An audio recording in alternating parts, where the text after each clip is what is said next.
Good evening and welcome to the Channel Studios here in London with your international news around the world in 5.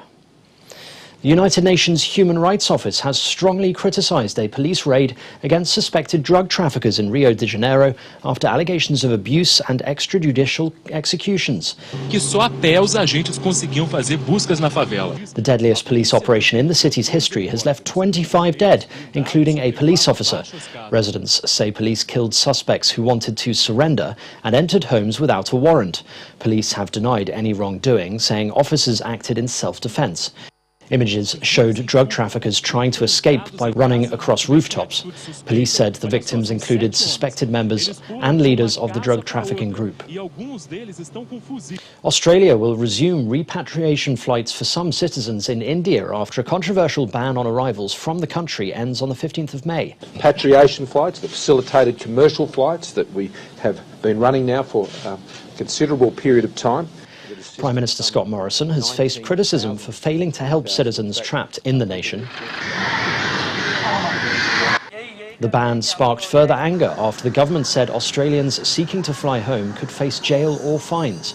It comes as India reported yet another record daily rise in coronavirus cases of 414,000, while deaths from COVID-19 also rose by 3,315. That's according to Health Ministry data. Japan has extended a state of emergency in Tokyo and 3 other areas until the end of May to try and tackle increasing coronavirus cases just months before the Tokyo Olympics. Prime Minister Yoshide Suga said that the government had hoped a short and powerful state of emergency would contain a 4th wave of infection, but new cases in major cities such as Tokyo and Osaka are still at high levels. Tokyo reported 907 new cases on Friday, while Osaka had just over 1,000.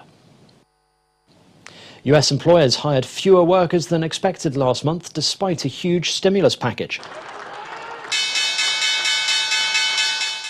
Wall Street's main indexes opened higher on Friday after stocks rallied after the news.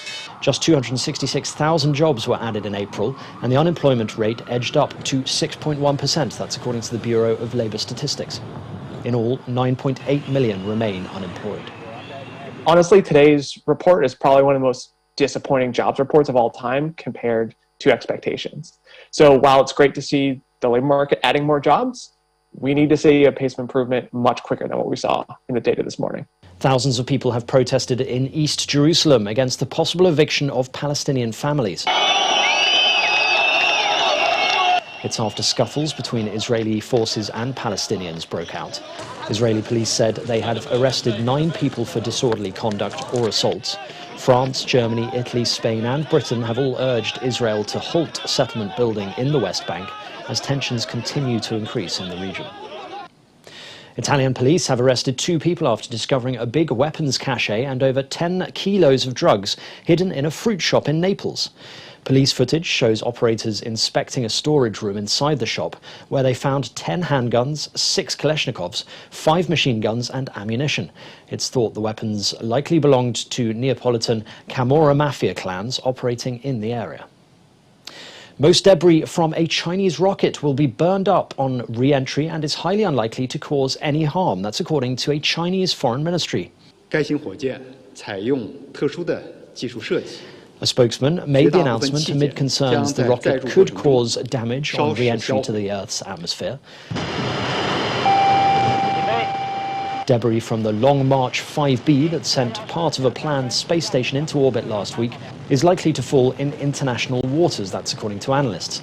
The rocket blasted off from China's Hainan Island last month, carrying the Tianhe module, which contains what will become living quarters for 3 crew members on a permanent Chinese space station.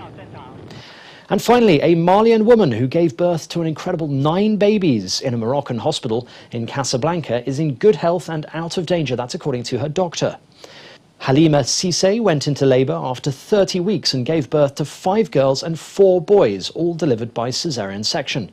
Non-uplets are extremely rare, and Cissé was initially expected to give birth to 7 babies after doctors missed 2 of them on an ultrasound. All the babies are thought to be well and in good health. And that's your international news around the world in 5. Now back to the Channel Studios in Lagos.